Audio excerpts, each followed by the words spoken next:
नमस्कार, मैं शिवानी बिहारी न्यूज में आपका स्वागत है। आज है 28 अप्रैल दिन सोमवार। खबरों की ओर बढ़ने से पहले एक नजर डालते हैं आज की टॉप हेडलाइंस पर। नीतीश सरकार की योजना से छात्रों को मिलेगा शिक्षा लोन। स्टूडेंट क्रेडिट कार्ड से 1 लाख छात्रों को मिलेगी मदद। महिलाओं और दिव्यांगों को मिलेगा सस्ते दर पर शिक्षा लोन। बिहार ने 2 गिनीज रिकॉर्ड अपने नाम किए। मधुबनी पेंटिंग और बाल लामाओं ने किया कमाल। सीएम नीतीश ने विश्व की सबसे बड़ी मधुबनी पेंटिंग का किया अवलोकन।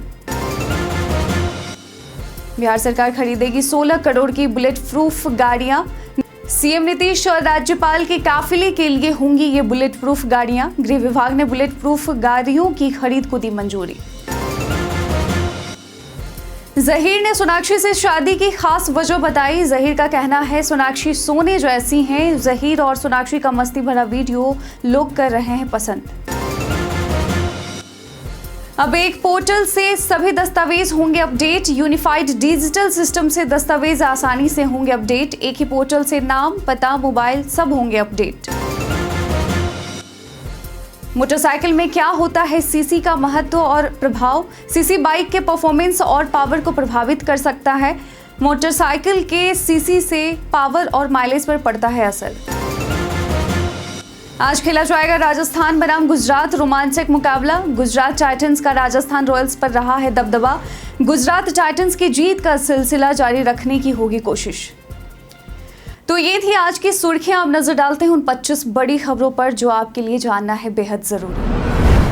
इंडियन आर्मी इंटर्नशिप 2025 के लिए आवेदन शुरू। भारतीय सेना ने 2025 के लिए इंटर्नशिप प्रोग्राम के लिए आवेदन आमंत्रित किए हैं। आवेदन 25 अप्रैल से शुरू है जो कि 8 मई 2025 तक स्वीकार किए जाएंगे। इंटर्नशिप की अवधि 16 मई से 30 जुलाई 2025 तक होगी, जिसमें पहले 60 दिन फिजिकल मोड में और अंतिम 15 दिन ऑनलाइन मोड में इंटर्नशिप होंगे। और यह इंटर्नशिप दिल्ली कैंट में होगी और इसमें टेक्नोलॉजी, फाइनेंशियल मैनेजमेंट और मास मीडिया जैसे क्षेत्रों में अवसर दिए जाएंगे। उम्मीदवारों को चयन प्रक्रिया के दौरान इंडियन आर्मी के सीनियर ऑफिसर्स से मिलने का मौका मिलेगा और इंटर्नशिप पूरी करने पर सर्टिफिकेट प्रदान किया जाएगा। अधिक जानकारी के लिए उम्मीदवारों को आधिकारिक वेबसाइट पर जाने की सलाह दी जाती है। स्टूडेंट क्रेडिट कार्ड योजना से इस बार 1 लाख से अधिक छात्रों को मिलेगी मदद।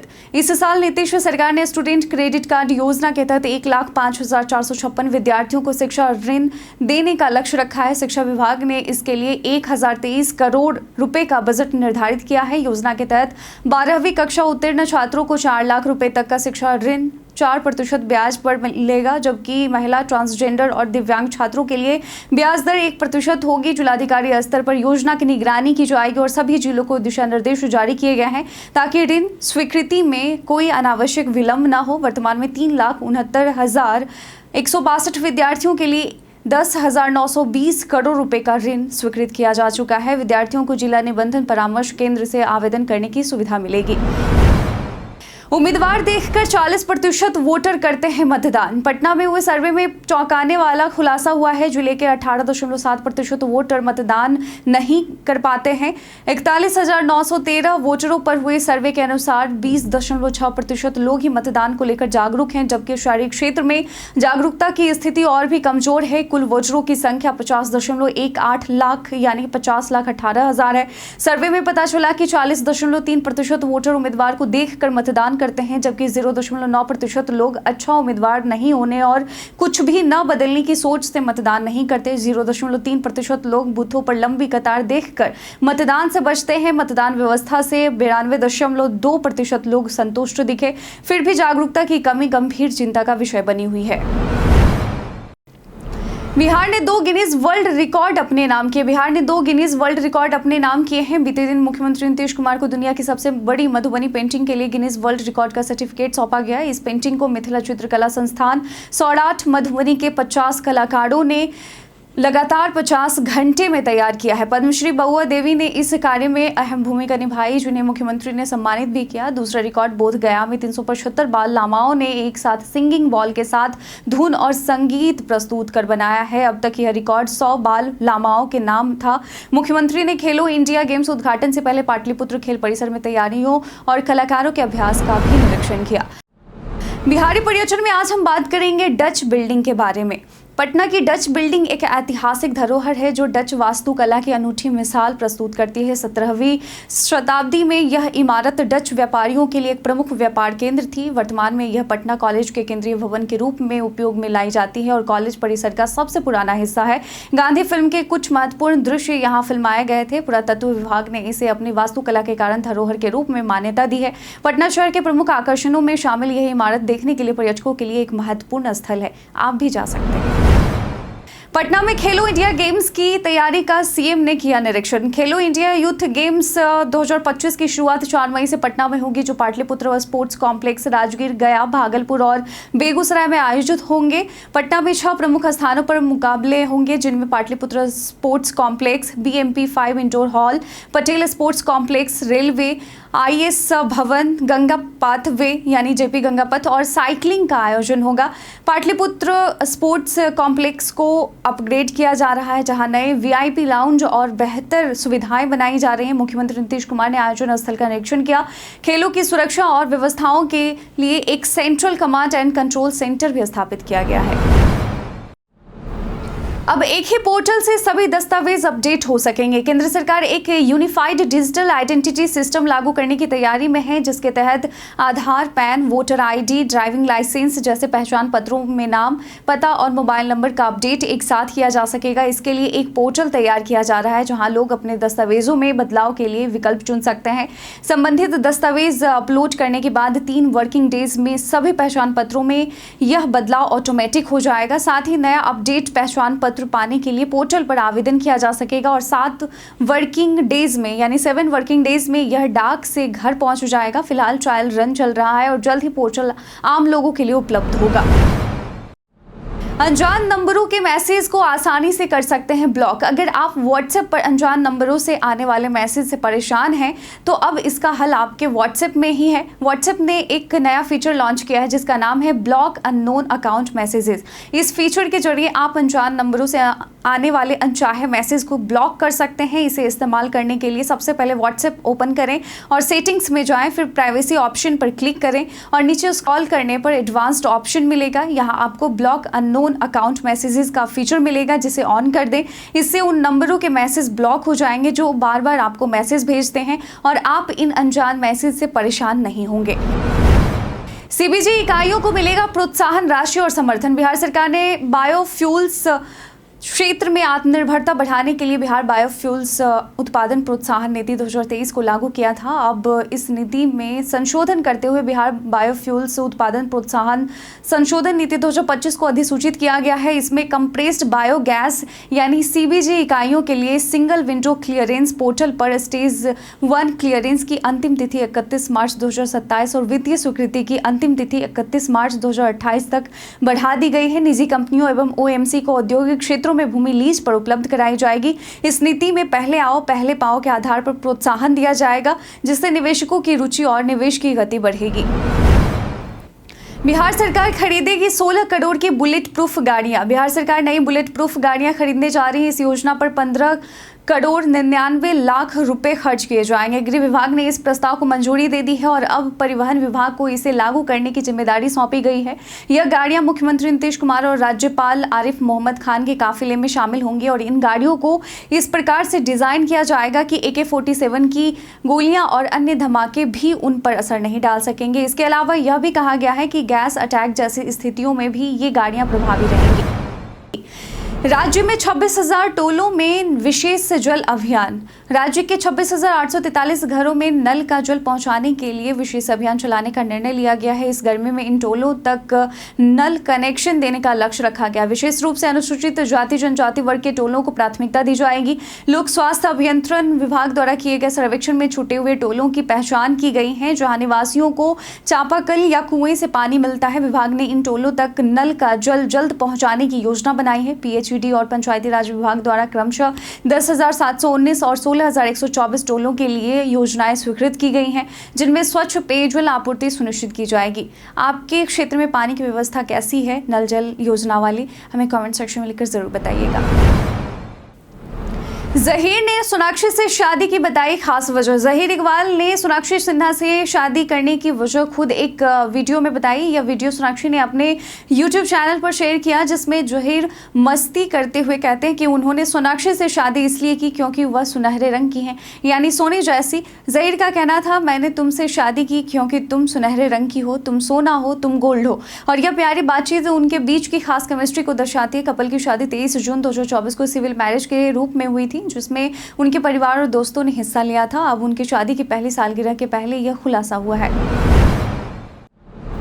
बिहार में कौशल विश्वविद्यालय को लेकर प्रस्ताव में देरी। बिहार में कौशल विश्वविद्यालय की स्थापना में देर होने की संभावना है। केंद्र ने राज्य के पिछले प्रस्ताव को संशोधन के साथ भेजने को कहा था, लेकिन अब तक संशोधित प्रस्ताव केंद्र को नहीं भेजा जा सका है। उच्च स्तर पर विमर्श के बाद प्रस्ताव भेजा जाएगा। राज्य सरकार को विश्वविद्यालय के लिए 10 एकड़ जमीन उपलब्ध करानी होगी और आधारभूत संरचना और निर्माण की राशि केंद्र सरकार वहन करेगी। विश्वविद्यालय पटना के आसपास स्थापित होगा, लेकिन जमीन नहीं मिलने पर अन्य जिलों में भी विचार किया जाएगा। विश्वविद्यालय में वोकेशनल कोर्स संचालित होंगे और छात्रों को सर्टिफिकेट भी इसी विश्वविद्यालय से मिलेगा। इससे फर्जी डिग्री पर भी रोक लगेगी। 4 दिनों तक बारिश और वज्रपात का अलर्ट। बिहार में भीषण गर्मी के बाद मौसम में बदलाव आ रहा है। बिहार मौसम सेवा केंद्र के अनुसार 27 से 29 अप्रैल तक राज्य के अधिकांश हिस्सों में हल्की से मध्यम बारिश की संभावना है और 27 अप्रैल को कई क्षेत्रों में बारिश हुई भी है। पटना में तापमान 43 डिग्री तक पहुंचने के बाद अब इसमें 3 से 4 डिग्री की कमी आने की उम्मीद है। अगले 4 दिनों तक पटना में बारिश, आंधी, ठनके और वज्रपात का अलर्ट जारी किया गया है। इससे वायुमंडलीय नमी बढ़ेगी और मौसम में भी सुधार होगा। 30 अप्रैल तक बिहार में मौसमी हलचल देखने को मिलेगी। 24 घंटे में बेतिया पुलिस ने 87 आरोपियों को किया गिरफ्तार। बेतिया में पुलिस ने 24 घंटे के भीतर 87 आरोपियों को गिरफ्तार किया है। पुलिस अधीक्षक डॉक्टर शौर्य सुमन के निर्देशन में चलाया गया विशेष अभियान के दौरान हत्या, लूट, आर्म्स एक्ट, अपहरण और मादक पदार्थों की तस्करी से जुड़े आरोपियों को पकड़ा गया। पुलिस ने 139 लीटर अवैध शराब, 1 किलो 635 ग्राम मादक पदार्थ और 3 मोटरसाइकिलें बरामद की। इसके अलावा 33 लोगों को वारंट पर गिरफ्तार किया गया, जिनमें 25 लोग अजमानतीय वारंट पर थे। पुलिस ने यातायात उल्लंघन पर 3,93,500 रुपए का जुर्माना भी वसूला। पुलिस अधीक्षक ने आगे ऐसी कार्रवाइयां जारी रखने की भी बात कही है। क्या आप जानते हैं गर्मियों में फ्रिज का सही टेम्परेचर क्या होना चाहिए?